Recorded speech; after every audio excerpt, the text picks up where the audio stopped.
வணக்கம். நம்முடைய வரலாற்று பேரறிஞர் பேராசிரியர் கருணானந்த் அவர்கள் வந்திருக்கிறார்கள்.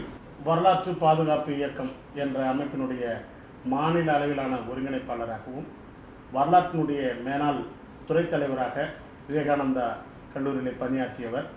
பல்வேறு வகைகளில் தமிழ்நாடு முழுவதும் வரலாற்று குறித்த ஒரு விழிப்புணர்வை ஏற்படுத்தி வரும் பேராசிரியர் கருணானந்தன் அவர்கள் வரலாற்று பாதுகாப்பு இயக்கத்தின் மூலமாக பல்வேறு கருத்தரங்கு நிகழ்வுகளை நடத்தி வருகிறார். அவரிடையே தமிழ்நாட்டு வரலாற்று குறிப்புகள் மற்றும் இந்திய வரலாற்று குறிப்புகளை குறித்து சில விவரங்களை கேட்டறிவோம். வணக்கம் ஐயா. வணக்கம். தமிழ்நாடு அளவிலான இந்த வரலாற்று பாதுகாப்பு இயக்கம் தோற்றுவிக்கப்பட்டதனுடைய நோக்கம், அதனுடைய பணிகள் என்ன என்று கொஞ்சம் விரிவாக சொல்லுங்கள். வரலாறு என்பது அதிகாரத்தின் ஒரு கருவியாக இருந்து வருகிறது. எது வரலாறு, ஏன் வரலாறு என்பதை தீர்மானிப்பது அதிகார மையங்கள். வரலாறு என்பது மக்களை ஏறக்குறைய வசியப்படுத்தக்கூடிய ஒரு கருவி. ஆகவே அந்த வரலாறு படைக்கப்படுவதில் கூட பல முரண்பாடுகள் இருக்கின்றன, பல சதிகள் இருக்கின்றன. இப்பொழுது எது வரலாறு என்பதை பற்றிய ஒரு புரிதல் என்பது மக்களிடையே, குறிப்பாக மாணவர்களிடையே, ஆசிரியர்களிடையே சரியாக இல்லை என்பது எனது கருத்து. வரலாற்று புரிதல் சரியாக இல்லாவிட்டால் மக்களது சமூக சிந்தனை என்பது மிகுந்த ஒரு தாக்கத்தினை, மோசமான தாக்கத்தினை ஏற்படுத்தக்கூடிய வாய்ப்பு இருக்கிறது. மக்களுக்கு விழிப்பு ஏற்பட வேண்டுமென்றால் அவரது உளப்பாங்கு மாற வேண்டும். உளப்பாங்கை கட்டமைப்பதற்கு மாற்றுவதற்குமான ஒரு சிறந்த கருவி வரலாறு. வரலாறு என்பதை மிக தவறாக ஒரு பழங்கதை என்பதாக கூறி வருகின்றார்கள். கதை வரலாறாக இருக்க முடியாது. கதை சுவைக்காக இருக்கும். ஆனால் வரலாறு என்பது ஒரு அறிவுசார் துறை என்று பார்க்க வேண்டும். அறிவுசார் துறை என்பது சமூகத்திற்கு பயன்பாடு உள்ளதாக இருக்க வேண்டும். இந்த வரலாறை பொதுவாக நாம் நமது முன்னோர்கள் கண்ட கண்ணோட்டத்தில் காண முடியாது. நாம் கூறுகின்ற வரலாறு நவீன அறிவியல் சார்ந்த வரலாறு என்பது. முன்னர் நாம் பார்க்கின்றோம், எதையும் வரலாறு என்று கூறிவிடுவார்கள். குறிப்பாக கொங்கு தேச ராஜாக்கள் வரலாறு, சரித்திரம் என்பதாக ஒன்று இருக்கிறது. நாயன்மார் வரலாறு என்பதாக திருவிக அவர்கள் ஒரு புத்தகத்தை எழுதி வைத்தார். இவையெல்லாம் பெரும்பாலும் ஒரு பற்றின் மீது, நம்பிக்கையின் மீது, விருப்பத்தின் மீது கற்பனை பெரிதாகவும் மிகைப்படுத்தலும் கலந்து உருவாக்கப்பட்ட கதைகள். இதன் நோக்கம் என்பது, இதன் மீது பற்று கொண்டு படிப்பவர்களுக்கு அதில் ஒரு அழுத்தமான நம்பிக்கை உருவாக்கப்பட வேண்டும் என்பதுதான் அதனுடைய நோக்கமாக இருக்கிறது. வரலாறு நம்பிக்கைக்கான பாத்திரம் அல்ல. வரலாறு விருப்பத்தின் அடிப்படையிலேயோ, நம்பிக்கையின் அடிப்படையிலேயோ, வெறுப்பின் அடிப்படையிலேயோ, பெருமிதத்தின் அடிப்படையிலேயோ வரைபடக்கூடியது அல்ல. வரலாறு என்பது சமூகத்தின் முன்னேற்றத்தை பற்றி அறியக்கூடிய ஒரு அறிவியல் சாதனம். அது அளவீடு சாதனம். இதில் பெருமிதத்திற்கு இடம் கிடையாது, வெறுப்பிற்கு இடம் கிடையாது. உண்மை என்பதுதான் அடிப்படை. உண்மை தேடுதலுக்கான ஒரு அறிவுசார் துறையாக வரலாற்றை பார்க்க வேண்டும். அத்தகைய முறையில் இன்று வரலாறு கையாளப்படவில்லை என்பது என்னை போன்றவர்களது கருத்து. ஆகவே வரலாற்றியலோடு வரலாறு பார்க்கப்பட வேண்டுமே தவிர, வரலாற்றியல் என்ற அந்த அடிப்படையை துறந்துவிட்டு வரலாறு என்பதை காண முடியாது. வரலாற்றியல் சார் வரலாறு என்பதை வலியுறுத்தவே இந்த வரலாற்று பாதுகாப்பு இயக்கம் உருவாக்கப்பட்டிருக்கிறது. இந்த இயக்கத்தின் மூலமாக என்னென்ன பணிகள் செய்யலாம் என்று உத்தேசித்திருக்கிறீர்கள்? வரலாறுங்கிறதே நமக்கு தெரியும், ஒரு 150-200 ஆண்டுகளாக இருந்து வருகின்ற ஒன்று. வரலாற்றுக்கு வரையறைகள் உண்டு. நில வரையறையும் உண்டு, கால வரையறையும் உண்டு.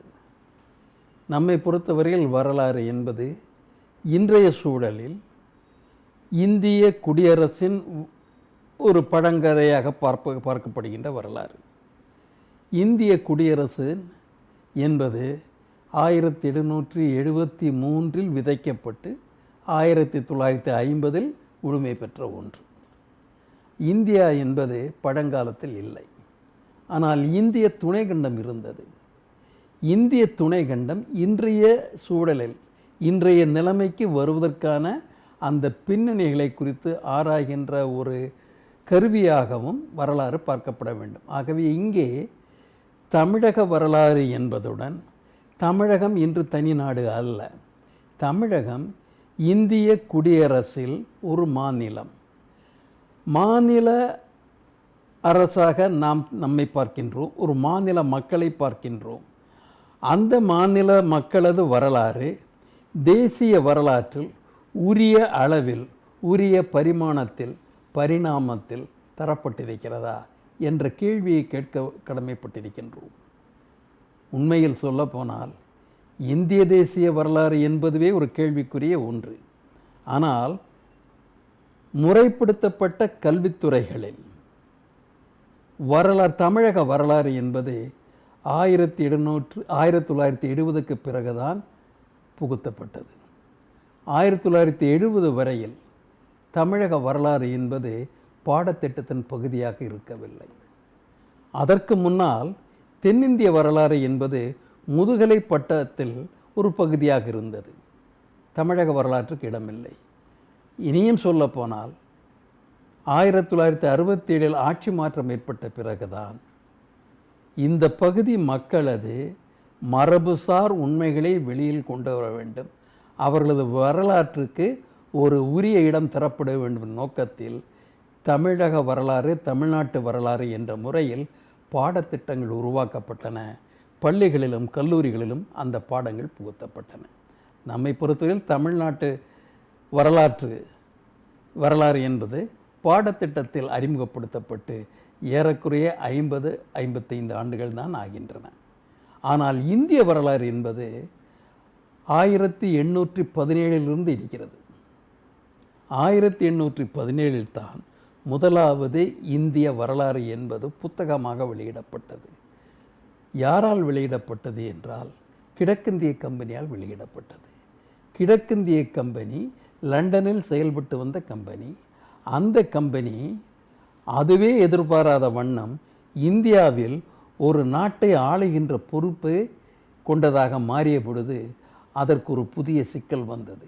மேலை நாடுகளில் நிர்வாகம் என்பது வரலாற்று பின்னணியில் நடத்தப்படும். இங்கே அவர்கள் ஆட்சியை துவங்கிய பொழுது ஆளப்படுகின்ற மக்களது வரலாற்றை புத்தகமாக இங்கே நிர்வாகம் செய்ய வருகின்ற ஆங்கிலேயர்களுக்கு கற்பிக்க வேண்டிய பொறுப்பு ஏற்பட்டது. அதற்காக கிழக்கிந்திய கம்பெனியால் நடத்தப்பட்ட ஹேலிபரி காலேஜ் என்பது அது இங்கிலாந்தில் செயல்பட்டது. அந்த கல்லூரியின் நோக்கம் இங்கிலாந்தில் இருந்து இந்தியாவுக்கு பணியாற்ற வருபவர்களுக்கு இந்திய வரலாற்றை அறிவிப்பது, இந்தியாவின் மொழிகளை பற்றிய அறிவை தருவது. அவர்கள் ஆணையின்படி இந்திய வரலாறு படைக்கப்பட்டது. ஜேம்ஸ் மில் என்பவருக்கு அந்த பொறுப்பு தரப்பட்டது. ஜேம்ஸ் மில் என்றுமே இந்தியாவிற்கு வந்தது கிடையாது. இந்தியாவிற்கு வராத ஒருவர் இந்திய வரலாற்றை படைக்கின்றார். அதற்கு எப்படி அவரால் இயன்றது என்றால், கல்கத்தாவில் செயல்பட்டு வந்த கிழக்கிந்திய கம்பெனியின் அதிகாரிகள் அவர்கள் தந்த ஆவணங்கள் மூலமாக இந்திய வரலாறு படைக்கப்பட்டது. அவர்களுக்கு எத்தகைய ஆவணங்கள் கிடைத்தன? அவர்களுக்கு உதவிய இந்தியர்கள் ஆவணங்களை தந்தார்கள்.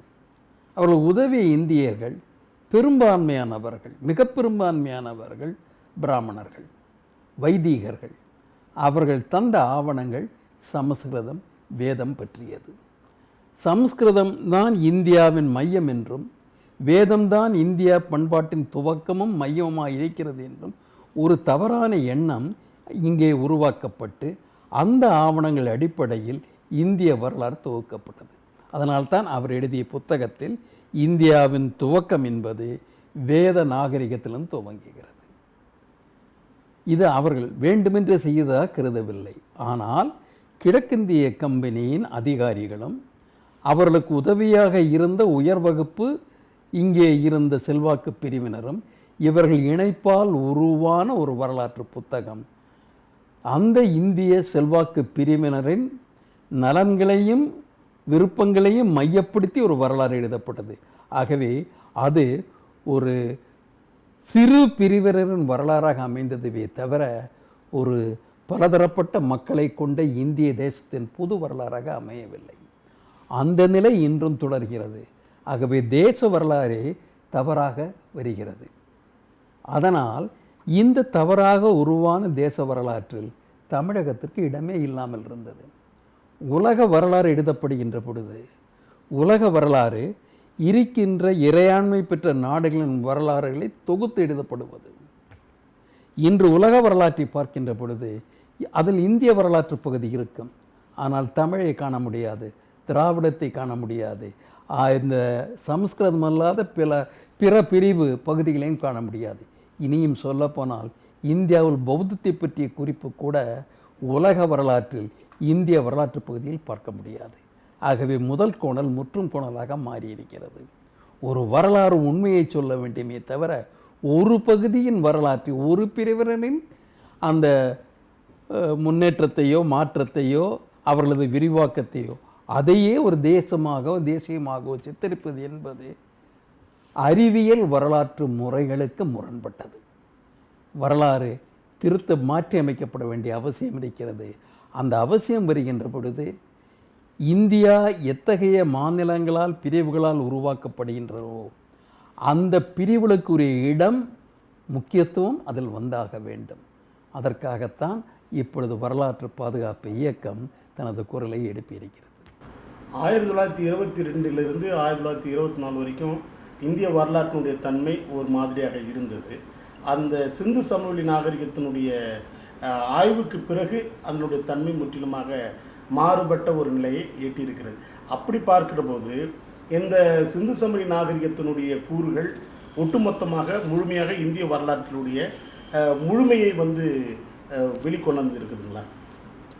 இந்திய வரலாறு நீங்கள் ஜேம்ஸ் மில்லன் ஆரம்பித்தோம், பின்னால் ஹேவல், அப்புறம் வின்சென்ட் ஸ்மித், நிறைய ஆங்கிலேயர்கள் மாற்றி எழுதியிருக்காங்க. வரலாறு எழுதப்பட்டது பெரும்பாலும், அப்பொழுது முதலில் எழுதப்பட்டது பெரும்பாலும் சமஸ்கிருத இலக்கியங்களை மையமாக வைத்து இந்தியாவின் தொன்மை வரலாறு எழுதப்பட்டது. இடைக்கால வரலாறு என்பது இஸ்லாமியர் காலத்தில் வரலாற்று நிகழ்வு துவக்கப்பட்டிருந்தன. பாரசீக மொழியிலும் அராபிய மொழியிலும் கிடைத்தன. அவற்றை வைத்துக்கொண்டு அவர்கள் எழுதினார்கள். பெரும்பாலும் வரலாறு என்பது இலக்கிய ஆதாரங்களின் அடிப்படையில் எழுதப்பட்டது ஒன்று.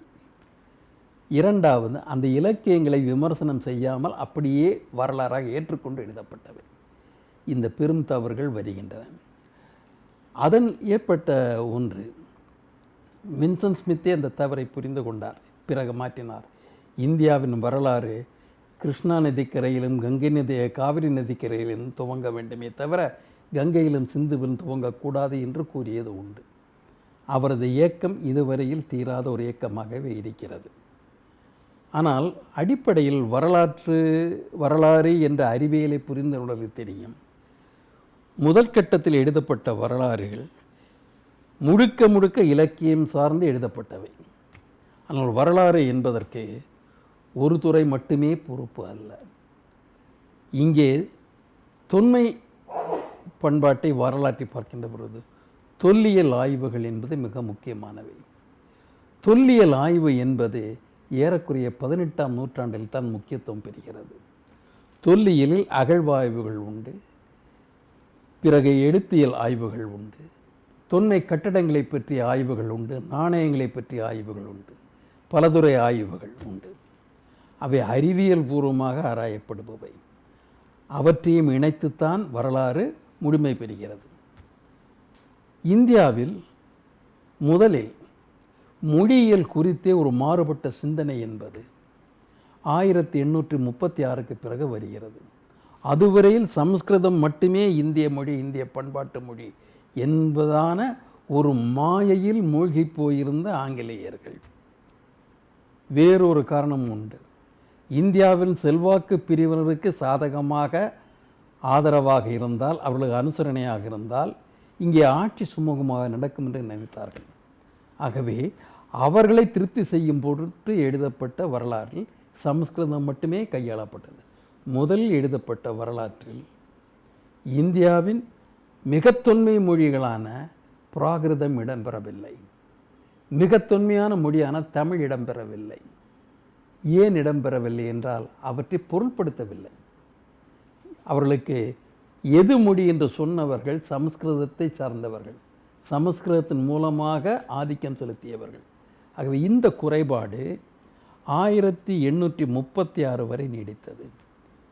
அதனால் அந்த இந்திய வரலாற்றில் 1000 ஆண்டு காலம் இந்திய துணைக்கண்டத்தில் செல்வாக்கு பெற்று இருந்த அந்த பௌத்தத்தை பற்றிய பௌத்த இந்தியா என்பது இல்லவே இல்லை. அது மறைக்கப்பட்டிருந்தது. 1836 ஆண்டு ஜேம்ஸ் பிரின்சப் என்பவர், அவரும் சம்ஸ்கிருத ஆதரவாளர், அவர் முதலாக இந்த பிராமி என்ற எழுத்தை படிப்பதற்கான வகை அறிந்தார். டிசைஃபரிங் த லாங்குவேஜ் அப்படின்ட்டு. அப்போ இந்தியாவில் உள்ள கல்வெட்டுக்களில் பெரும்பாலானவை சம்ஸ்கிருதத்தை சார்ந்தவை அல்ல. பெரும்பாலான வட இந்திய கல்வெட்டுக்கள், தக்காணத்திலும் தென்னிந்தியாவிலும் கூட பெரும்பாலான கல்வெட்டுக்கள் பிராமி எழுத்தில் பிராகிருத மொழியில் எழுதப்பட்டவை. பிறகு தமிழ் கல்வெட்டுக்கள் இருக்கிறது. இந்த அளவிற்கு சம்ஸ்கிருத கல்வெட்டுக்களோ செப்பேடுகளோ இல்லை. ஆனால் இந்திய வரலாறு எழுதப்பட்டது சம்ஸ்கிருதத்தை வைத்து மட்டுமே. இவர் இந்த எழுத்தை, பிராமி எழுத்தை கண்டுபிடித்த பிறகு, எழுத்தை படிப்பது ஆல்ஃபபெட்னு சொல்லிங்கன்னா அந்த முறையை கண்டுபிடித்த பிறகு அசோகரது கல்வெட்டுக்கள் படிக்கப்பட்டன. அந்த பிராமி பிராகிருத கல்வெட்டுக்களை படித்த பிறகுதான் மறைக்கப்பட்ட பௌத்த இந்தியா வெளியே வந்தது. அது ஒன்று. ஆகவே அந்த எழுத்தியல் என்பதில் அந்த பிரின்சப் செய்த புரட்சி என்பது மிக முக்கியமானது.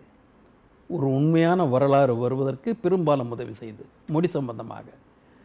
இது என்ன உண்மை என்றால், இந்த ஆய்வுகளை பார்க்கின்ற பொழுது சம்ஸ்கிருதம் முதல் மொழியும் அல்ல, மூத்த மொழியும் அல்ல. ஏனென்றால் ஆதி கல்வெட்டுக்கள் அனைத்துமே சம்ஸ்கிருதத்தில் இல்லை. கிபி 2ஆம் நூற்றாண்டு வரை சம்ஸ்கிருதத்தில் எந்த கல்வெட்டும் இல்லை.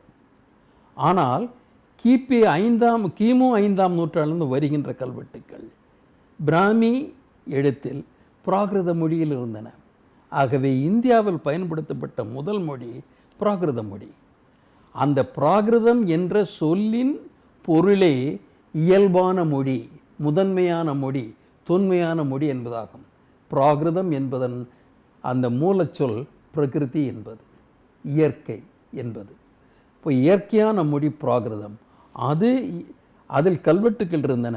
ஆட்சி அந்த பிராகிருத மொழியின் மூலம் நடந்தது.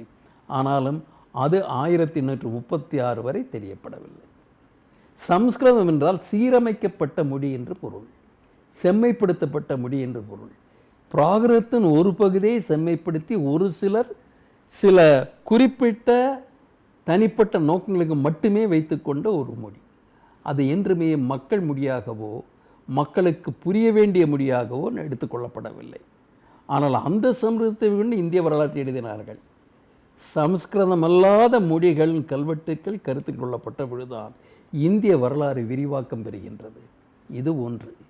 இரண்டாவது, தொல்லியலில் முதல் படி என்பது 1850களில் நிகழ்கின்றது. டெல்லௌசி அவர்கள் இந்தியாவின் கவர்னர் ஜெனரலாக இருந்தார். அவர் இந்தியாவில் உள்ள தொல்லியலை அறிவதற்காக, அப்பொழுதுதான் ஏறக்குறைய 100-150 ஆண்டுகளாக ஐரோப்பாவில் தொல்லியல் ஆய்வுகள் மிக புகழ் பெற்றிருந்தன.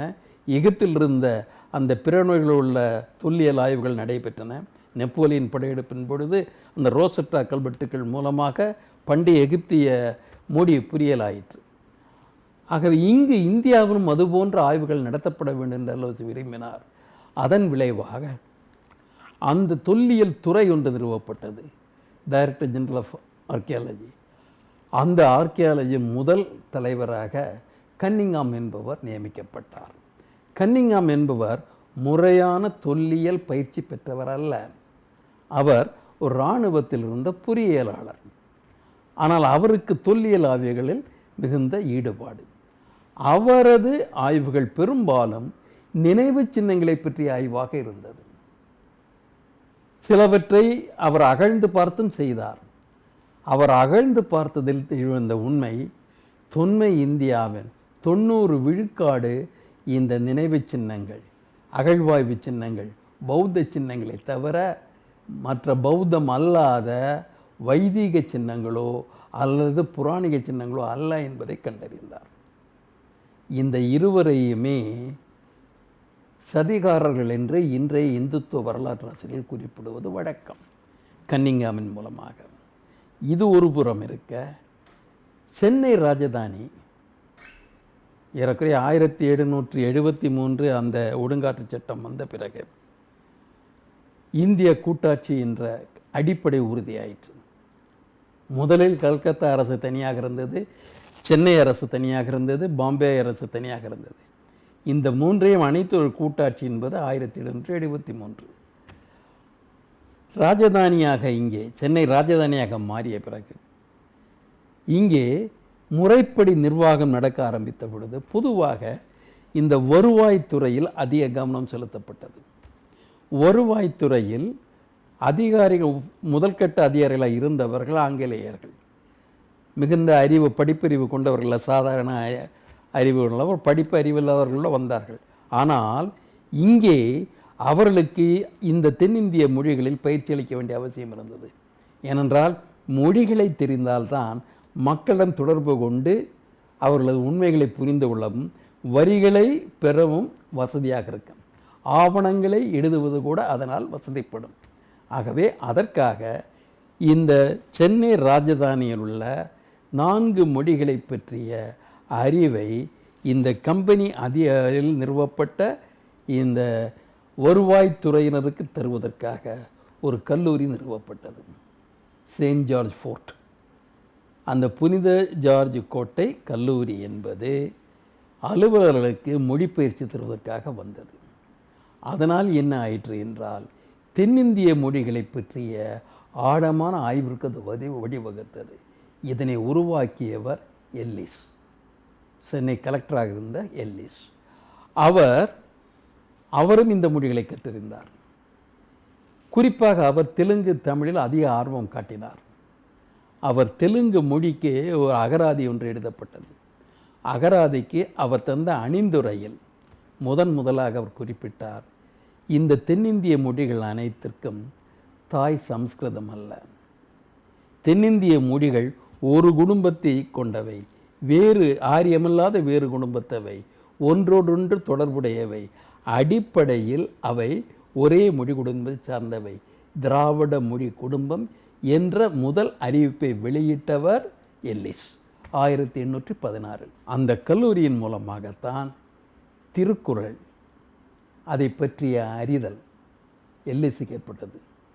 அவர் வியந்து போனார், திருக்குறளை பற்றி பேச ஆரம்பித்தார். தமிழ் இலக்கியங்களை தேட வேண்டும் என்ற ஆர்வத்தை உருவாக்கினார். அதன் விளைவாக பல ஆங்கிலேயர்கள் தமிழ், தெலுங்கு, கன்னடம், மலையாளம் போன்றவை கற்பதில் மிகுந்த ஆர்வம் காட்டத் துவங்கினர். ஆகவே இந்த எல்லிஸ் 1819 இறந்து போகின்றார். 40 ஆண்டு கழித்து கால்டுவெல், அவர் அதிகாரி அல்ல, அவர் ஒரு கிறிஸ்தவ மத பரப்புரையாளர். ஆனால் அவர் இங்கே வந்தவர், சென்னை ராஜதானிக்கு வந்தவர். அவர் இந்த மொழி ஆராய்ச்சியில் ஈடுபட்டார். அவர் பள்ளிகளை நடத்தினார், அடிமட்ட மக்களிடம் ஆர்வம் காட்டினார்.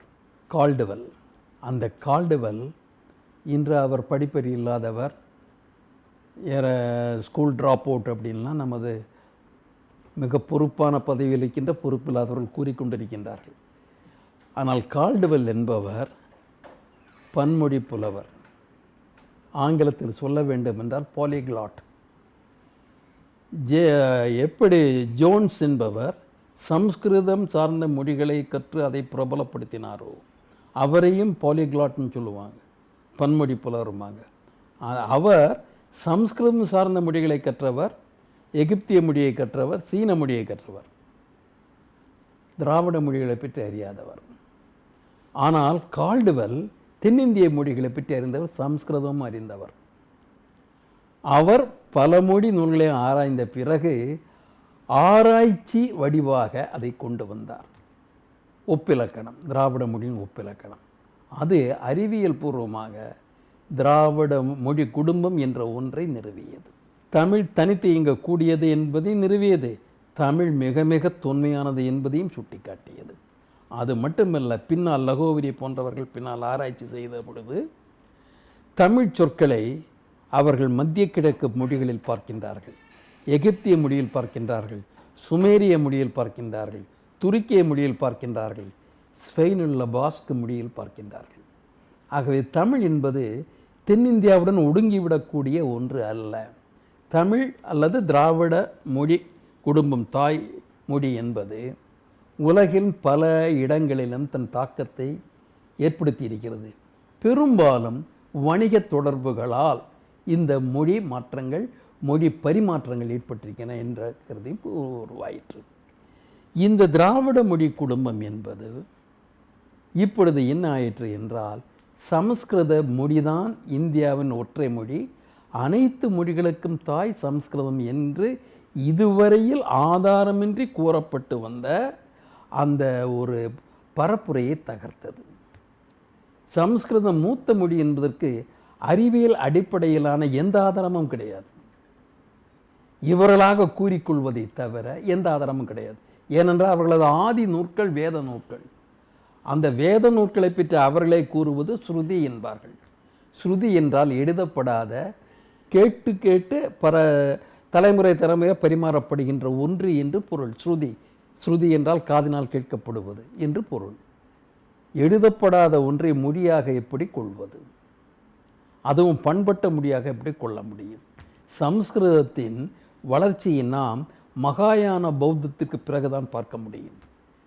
மகாயான பௌத்தத்தில் தான் முதலாவது சமஸ்கிருத காப்பியம் எழுதப்பட்டது. அது புத்த சரிதம். அதுதான் முதல் காப்பியம். அதை ஒட்டித்தான் இராமாயணம் எழுதப்பட்டது.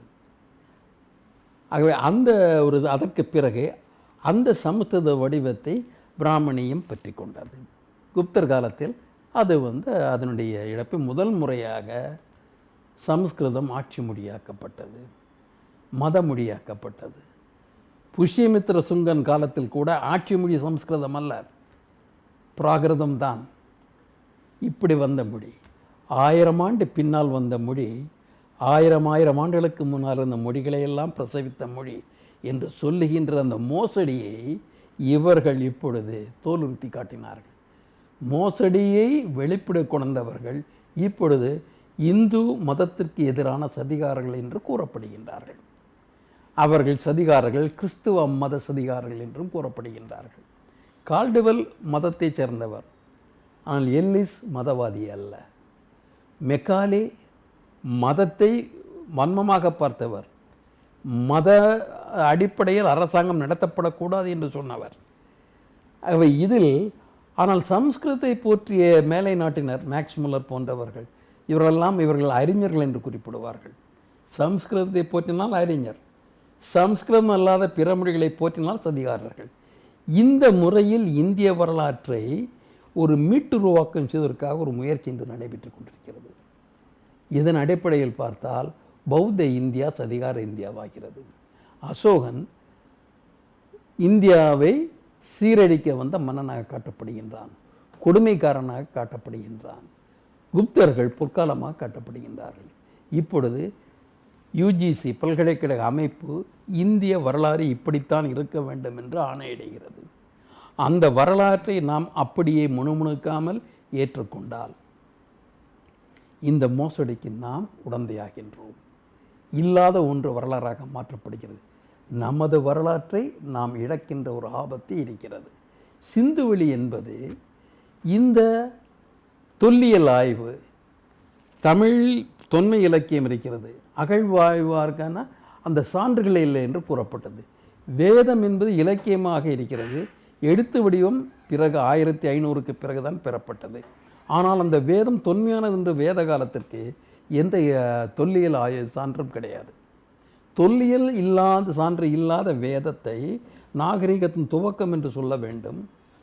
ஆனால் தமிழ் தொன்மை இலக்கியம் அவற்றின் சான்றுகளை அதை வரலாறு என்று ஏற்றுக்கொள்ள முடியாது. அதை மாற்றி அமைக்கின்ற நிகழ்வாக 2-3 அகழ்வாய்வுகளை நாம் பார்க்கின்றோம். 1921ஆம் ஆண்டு 22 சிந்துவெளியில் ஆடி வருது. இதை நடத்த காரணமாக இருந்தவர் சர் ஜான் மார்ஷல். நமது பொறுப்பான பதவியில் கூறுவதை போல சர் ஜான் மார்ஷல் அவர் ஏறக்குறைய ஒரு தற்குறி அல்ல. அந்த துறையில் கன்னிங்காம் போல் அந்த துறை பயிற்சி பெறாதவரும் அல்ல. உலகறிந்த அகழ்வாய்வு நிபுணர். அவர் இந்தியாவிற்கு வருவதற்கு முன்னால் எகிப்து போன்ற பகுதிகளில், மத்திய கிழக்கு பகுதிகளில் எகிப்து நாகரிகம் மட்டுமல்ல, கிரேக்க நாகரிகத்தை கூட, அதன் சின்னங்களை கூட அகழ்வாய்வு செய்து அறிக்கையை வெளியிட்டு உலகினரின் பாராட்டை பெற்றவர். உலகறிந்த அகழ்வாய்வு நிபுணர். கர்சன் இங்கே கவர்னர் ஜெனரலாக இருக்கின்றார். அவருக்கு இந்திய அகழ்வாய்வுத்துறைக்கு புத்துயிர் கொடுக்க வேண்டும் என ஆர்வம் ஏற்படும் உலக புகழ்பெற்ற ஒருவரை தேடுகின்றார்.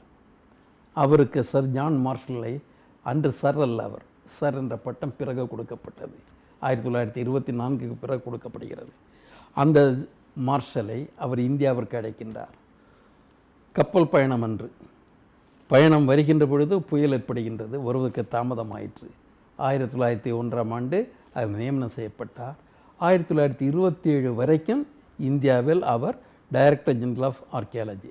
இதற்கு இடையில் உலகப்போர் வருகிறது. அதற்கான நிதி மறுக்கப்படுகிறது. இத்தனை சிக்கல்களும் இருக்கின்றன.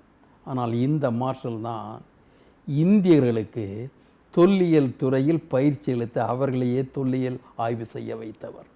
இவர்கள் சொல்லுகின்ற ஆர்டி பானர்ஜி அல்லது சாகனி, தீட்சித், வாட்ஸ் போன்ற அனைவருமே இவரால் பயிற்சி தரப்பட்டு அகழ்வாய்வை அறிந்தவர்கள்.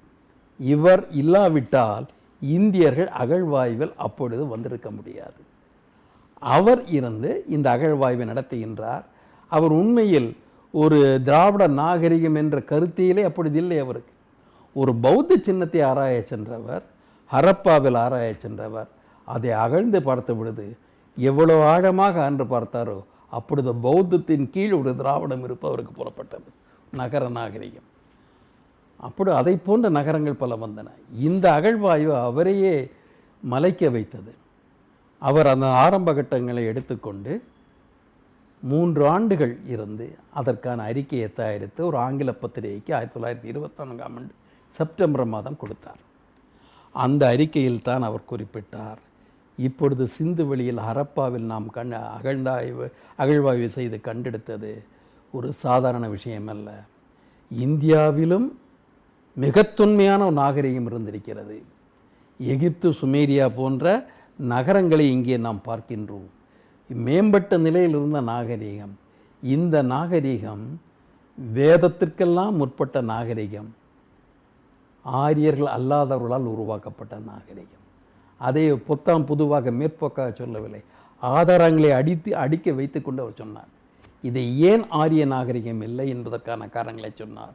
இது ஏன் திராவிட நாகரிகமாக இருக்கக்கூடாது என்பதற்கான காரணங்களையும் சொல்லுகின்றார். சொல்லிய பிறகுதான் ஒன்றை உறுதியாக சொல்லிவிட்டு அது ஒன்று தான் இன்று உறுத்தி கொண்டிருக்கிறது. ஆரியருக்கு முற்பட்ட நாகரிகம், இரண்டாவது ஆரியர் அல்லாத நாகரிகம். அவ்வளவு தெளிவாக ஒரு குறிப்பிட்ட காரணம், உலகில் ஆரியர்கள் ஆரியர்கள் இருந்த இந்தியாவுக்குள் மட்டும் இருப்பவர்கள் அல்ல, அதற்கு அப்பாலும் இருந்தவர்கள். ஆனால் இந்த ஆரியர்களது எழுச்சி என்பது உலக முதல் படி நாகரிகங்களின் வீழ்ச்சியில் தான் வருகிறது. வீழ்ச்சியடைய செய்ததில் ஆரியர்களுக்கும் பங்கு உண்டு. அன்று அவர்கள் காட்டுமிராண்டிகள். உலகில் பெரும்பாலான நாகரிகங்கள் காட்டுமிராண்டிகளால் தான் அடிக்கப்பட்டிருக்கின்றன. ரோமானிய நாகரிகமே காட்டுமிராண்டிகள் அடிக்கப்பட்டது. இப்படி அடிக்கப்பட்ட நாகரிகத்திற்கு பிறகுதான் ஆரியர்களது கிரேக்க நாகரிகம் வருகிறது. அதற்கு பிறகு ரோமானிய நாகரிகம் வருகிறது. இந்த காலத்தில் தான் இந்தியாவில் இவர்கள் கூறுகின்ற ஆரிய நாகரிகம் வருகிறது. நாகரிகம் என்று இந்தியாவில் சொல்ல முடியாது. நாகரிகம் என்றால் ஒரு மேம்பட்ட நிலை, மேய்ச்சல் நிலைக்கு அப்பாற்பட்டு நிலையான வாழ்க்கையை கொண்டு உபரி உற்பத்தியை செய்து பல தொழில்களை அவர்கள் மேம்படச் செய்து வணிகத்தை நடத்துகின்ற அளவிற்கு மேம்பட்ட நாகரிகம். ஆகவே நகரங்கள் என்பது கட்டமைப்பு என்பது பார்க்கப்படுகிறது. உறுதியான அந்த வீடுகளை கொண்ட நகரங்கள், செங்கற்களை கொண்ட நகரங்கள். இந்த நகரங்களை வைத்துத்தான் அவர் அறுதியிட்டு சொன்னார், இது ஆரிய நாகரிகம் அல்ல. ஏனென்றால் ரிக்வேதத்தில் ஆரியர்களுக்கு நகரங்கள் இல்லை. அவர்களது நாகரிகங்களை கிராம நாகரிகம் என்று இவர்கள் இப்பொழுது கூறிக்கொள்ளுகின்றார்கள். கிராமங்களாக இருக்கின்ற நிலையில் உள்ளவர்களை தொன்மை நாகரிகங்களாக ஏற்றுக்கொள்ள முடியாது. அது ஒரு நாகரிகத்துக்கு முற்பட்ட நிலை என்று சொல்லிவிடலாம். ஆரியர்கள் ரிக்வேதமே அவர்களை மேய்ச்சல்காரர்களாகத்தான் பார்க்கின்றது. ஒரு நகரத்தை கூட அவர்கள் குறிப்பிடவில்லை. ஆனால் அவர்களது எதிரிகளாக அவர்கள் காட்டுபவர்கள் நகரங்களில் வாழ்ந்ததாக கூறுகின்றார்கள். அவர்கள் எதிரிகள் என்று அசுரர்கள், கருப்பர்கள் என்று அவர்கள் காட்டுகின்றார்கள். அவர்கள் கோட்டை கொத்தர்கள் வசித்ததாக கூறுகின்றார்கள். அந்த கோட்டைகளை பார்த்து இவர்கள் மலைத்து போனார்கள். அவற்றை அழிப்பதற்காகத்தான் இந்திரன் என்ற கடவுளுக்கு முக்கியத்துவம் தருகின்றார்கள். இந்திரன் என்ற கடவுள் ஒரு கற்பித கடவுள். அவனது தன்மை என்னவென்றால் இடியால் அனைத்தையும் தகர்ப்பவன். மனிதர்களால் தகர்க்க முடியாத கோட்டைகளை அவன் இடியால் தகர்ப்பான் என்பதற்காக இந்திரனை புரந்தரன் என்று அழைத்தார்கள். புறம் என்றால் கோட்டை, அந்தரன் என்ற அழிப்பவன். புரந்தரன் கோட்டைகளை அழிப்பவன் என்று இந்திரனை குறிப்பிட்டார்கள். அந்த இந்திரன் கூட முதல் அவனது எதிரி விருத்ராசுரன். விருத்ராசுரன் என்றால் அணை என்று பொருள், தண்ணீரை தடுப்பவன் என்று பொருள். தண்ணீரை தடுப்பணையை வைத்து கொண்டிருந்ததை ஒரு அசுரன் தடுப்பு தான் நினைத்தார்கள். விருத்தாசுரனை கொல்லுவதே ஒரு பெரிய நிகழ்ச்சியாக ரிக்வேதத்தில் கொல்லுகின்றார்கள். அணைகளை உடைத்தார்கள் என்று பொருள். கோட்டைகளை அடித்தார்கள், அணைகளை உடைத்தார்கள் என்று ரிக்வேதம் தங்களை பற்றி கூறிக்கொள்கிறது. அவர்கள் எதிரிகளை பற்றியும் தெளிவாக இருக்கின்றார்கள். நகரங்களை அமைத்தவர்கள் வணிகம் செய்பவர்கள். இவர்கள் வணிகம் செய்ய மாட்டார்கள். வணிகம் செய்பவர்கள், உழவு செய்பவர்கள், இவர்களது யஜ்ஞங்களை ஏற்றுக்கொள்ளாதவர்கள் என்று குறிப்பிடுகின்றார்கள். அவர்கள் கருப்பானவர்கள் என்று சொல்லுகின்றார்கள். அவர்களது மொழி புரியாத மொழி என்கின்றார்கள். அவர்களது கடவுளர்கள் சிலை வடிவில் வழிபட்டார்கள். ஆண்குறி பெண்குறிகளை கடவுளாக வழிபட்டார்கள் என்று இவர்கள் ஏசுகின்றார்கள். இத்துணையும் வைத்து கொண்டு தான் மார்ஷல் சொன்னார், இவர் ஆரியர்களுக்கு முன்னால் அவர்கள் திராவிட நாகரிகம் அடிக்கின்ற பொழுது ஆரியர்கள் வருகின்றார்கள், எஞ்சி இருந்தவர்களே ஆரியர்கள் அடிக்கின்றார்கள் என்பதற்கான சாட்சி அது. ஆரியர்கள் எதிரிகளாக இருந்தவர்கள் தான் கோட்டை கொத்தர்கள் வாழ்ந்தவர்கள். இந்த நாகரிகம் சிந்து நாகரிகம். அந்த சிந்து நாகரிகத்தை கருப்பர்கள் நாகரிகம் என்று கூறிவிட்ட பிறகு, ஆரியருக்கு முற்பட்டல் கூறிவிட்ட பிறகு, இந்தியாவின் தொன்மை யாரிடம் துவங்குகிறது? ஆரியர் அல்லாதும் துவங்கிறது. அதற்கு உறுதுணையான சான்றுகள் தான் நாம் தென்னகத்தில் பார்க்கிறோம். இப்பொழுது கீழடியில் பார்த்தோம் என்றால் சங்ககால இலக்கியம் என்று சொல்லப்படுகின்ற தொன்மை தமிழ் இலக்கியத்தில் அது நகரங்களை குறிப்பிடுகிறது, உயர்ந்த நாகரிகத்தை குறிப்பிடும். அந்த நகரங்களை காண சுவடுகளை கீழடியில் பார்க்கின்றோம். நம்ம புதைமேடுகளை பார்க்கறதை விட்டுருவோம். ஆனால் இது கீழடிங்கிறது மக்களது இருப்பிடங்கள், அங்கே இருக்கின்ற தொழிற்சாலைகள், இவற்றை பார்க்க நகர அமைப்புகள், இந்த தொடர்புகளையும் தொடர்ச்சியும் பார்க்க முடிகின்றது.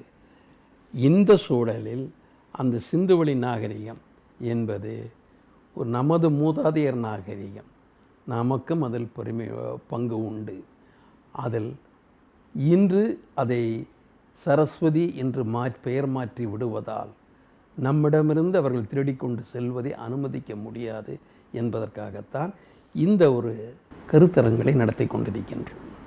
வரலாற்று அறிஞர் V.A. ஸ்மித் அவர்கள் குறிப்பிட்டது போன்று இந்தியாவினுடைய முழுமையான வரலாறு என்பது வைகை நதி கரையிலிருந்து தொடங்கப்பட வேண்டும் என்று ஒரு இயக்கத்தோடு ஒரு கருத்தை முன்வைத்தார். அவருடைய இயக்கம் இன்று வரை நிறைவேறவில்லை என்று ஒரு கருத்தை முன்வைத்தீர்கள்.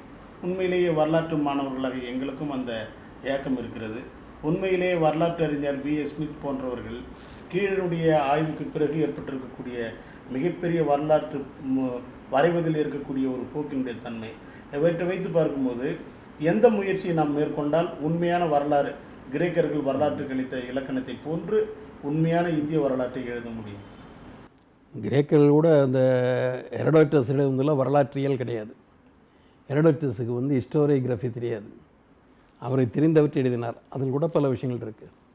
ஆனால் நவீன வரலாற்றில் இப்போ தொன்மத்திய வரலாறாக இருப்பது, மித்தாலஜி வேறு, ஹிஸ்டரி வேறு என்பதை நவீன வரலாறு. ஆனால் இதை 1500 வரைக்கும் மறுமலர்ச்சி காலம் வரையில் மித்தாலஜி இஸ் ஹிஸ்ட்ரி. அந்த முன்னாலே கிரேக்கர்களும் வச்சுருந்தாங்க. பிளாட்டோ அந்த தவறை செய்தவர், மித்தாலஜியை வரலாறு நினைச்சார். இதை வரலாற்று ஏதாவது அற்புதங்களை அப்படியே வரலாறாக மாற்றுவதற்கு இன்றைய வரலாற்றியலில் ஒரு சொல் உண்டு, யுகிமரிசம். யுகிமரிசம் கற்பனை கதைகளை அப்படியே வரலாறாக ஏற்றுக்கொள்வது யுகிமரிசம். இது ஒன்று. இனி ஒன்று, இப்போ கிறிஸ்துவத்தில் ஐரோப்பிய வரலாறு பதில் ஏஜ் ஆஃப் போப்ஸ் எல்லாம் இருக்குது. பேப்பசி கிறிஸ்டியானிட்டி தான் இறக்குறது. ஏஜ் ஆஃப் ஃபெய்த்துன்னு வில்டியூரன் சொல்லுவார். கிறிஸ்துவ மதம் வந்து தலைகட்டி அந்த சமயத்தில் கிறிஸ்துவ பாதிரியார்களது வரைவுகள் அவர்களை பற்றிய செய்திகளை எல்லாம் வரலாறாக ஏற்றுக்கினாங்க. ஆனால் இன்றைக்கு மேலை நாடுகளில் அத்தகைய இலக்கியங்களை அவர்கள் ஹேஜியோகிராஃபிங்கிறாங்க, ஹிஸ்ட்ரின்னு சொல்ல மாட்டாங்க. திருத்தொண்டர் வரலாறு ஹேஜியோகிராஃபி, அதை வரலாறாக கொண்டு வராதிங்க. அது உங்கள் நம்பிக்கையின் பால் சார்ந்தது, வரலாறு அல்ல. அதை வரலாற்றுக்கு பயன்படுத்த முடியும். நாங்கள் வந்து விமர்சனம் உட்படுத்துவோம், பல ஆய்வுகளுக்கு உட்படுத்துவோம், உண்மையை மட்டும் எடுத்துக்கொள்வோம். அப்போ ஹேஜியோகிராஃபி வேறு, மித்தாலஜி வேறு, ஹிஸ்டரி வேறு. இன்றைக்கு நமக்கு இருக்கிறது இந்த ஹேஜியோகிராஃபியும் மித்தாலஜியும் ஹிஸ்ட்ரி ஏற்றுக்க சொல்கிறாங்க. ராமாயணத்தை நீங்கள் வரலாறு எடுத்துக்கங்க, மகாபாரதத்தை இப்போ வந்து அதை நீங்கள் யூஜிசி கொடுக்குற பாடத்திட்டத்தில் பார்த்தீங்கன்னா 3வது பகுதியில் ராமாயணம் மகாபாரதம் வரலாறாக வருது. அப்போ எது வரலாறு? உண்மை தேடுவது எங்கே செல்கிறது? நம்பிக்கை சார்ந்த ஒன்றை வரலாறை திணிக்க முடியாது. அது வேறு தளம். அவற்றை நாம் பயன்படுத்துவோம், ஆனால் அவையே வரலாறு ஆவது கிடையாது. அப்போ இதை கொண்டு வருகின்ற பொழுது வரலாறு என்பதையே புரட்டி போட்டு பொய்மையை வரலாறாக ஏற்றுக்கொள்ள வைக்கின்ற ஒரு போக்கு காணப்படுகிறது. அதற்கு அதிகாரம் பயன்படுத்தப்படுகின்றது. கல்விக்கூடங்கள், கல்வித்தலங்கள் பயன்படுத்தப்படுகின்றன. நாம் விழிப்பாக இல்லாவிட்டால் நமது தொன்மையை நாம் இழந்து விடுவோம். அதான் நீங்கள் கேட்டீங்க வரலாறு எப்படி படைக்கணும். ஒரு அடிப்படை இருக்குது. இன்றைக்கு இந்தியா வந்து ஒற்றை தேசம் அல்ல, இருக்க முடியாது. பல மொழி கொண்ட தேசம், பல பண்பாடு கொண்ட தேசம். அதில் ஏற்றத்தாழ்வுகள் நிறைய இருக்குது, எல்லாம் இருக்குது. இந்தியாங்கிறது ஒரு கூட்டாட்சி நாடு. ஒரு கூட்டாட்சி நாட்டில் வரலாறும் ஒரு கூட்டு வரலாறாக தான் இருக்க முடியும், ஒற்றை வரலாறாக இருக்க முடியாது. நீங்கள் வந்து ஒரு வேத நாகரிகத்தின் நீட்சியும் விரிவாக்கம் தான் இந்திய வரலாறுன்னு சொல்ல ஏற்றுக்கொள்ள முடியாது. இந்தியாவில் பிற பண்பாடுகளும் உண்டு, மரபுகள் உண்டு, மொழிகள் உண்டு, மத நம்பிக்கைகள் உண்டு. அப்பொழுது என்ன செய்ய வேண்டும் என்றால், ஒவ்வொரு பகுதியின் வரலாறும் தனித்தனி வரலாறுகளாக ஏற்கப்பட்டு அவற்றின் இணைப்பை இந்திய வரலாறாக ஏற்றுக்கணும். அதை நான் அடிக்கடி சொல்லுவேன். இன்று எவ்வாறு ஐரோப்பிய வரலாறு எழுதப்படுகிறதோ அதே போல் இந்திய வரலாறு எழுதப்படணும். ஐரோப்பிய வரலாறு பார்க்குறதுல பிரான்ஸ் வரலாறு தனி, ஆஸ்திரிய வரலாறு தனி, இத்தாலிய வரலாறு தனி, பிரஷ்ய வரலாறு தனி, ரஷ்ய வரலாறு தனி. ஒவ்வொன்றுக்கும் இடம் கொடுத்து இணைக்கின்ற வரலாறு தான் ஐரோப்பிய வரலாறு. இந்திய வரலாறுன்னா தமிழக வரலாறு, தக்கான வரலாறு, தெலுங்கு பகுதி மக்கள் வரலாறு, கன்னட பகுதி மக்கள் வரலாறு, வங்க வரலாறு, இப்படி பல வரலாறுகளையும் நம்ம இணைச்சி தான் இந்திய வரலாறு எழுதப்பட முடியும். ஒற்றை சிறு பிரிவினரின் வரலாறு sectarian history, not national history. இன்று நாம் காண்பது செக்டேரியன் ஹிஸ்ட்ரி. அதை ஒரு தேசிய வரலாறாக மாற்றுவதற்கு நாம் ஒரு முயற்சி எடுக்க வேண்டும். அதற்கு முன் உணர்வு பெற வேண்டும். அதற்காக இந்த கருத்தை மக்களிடையே, மாணவர்களிடையே, ஆசிரியர்களிடையே கொண்டு செல்ல வேண்டும்.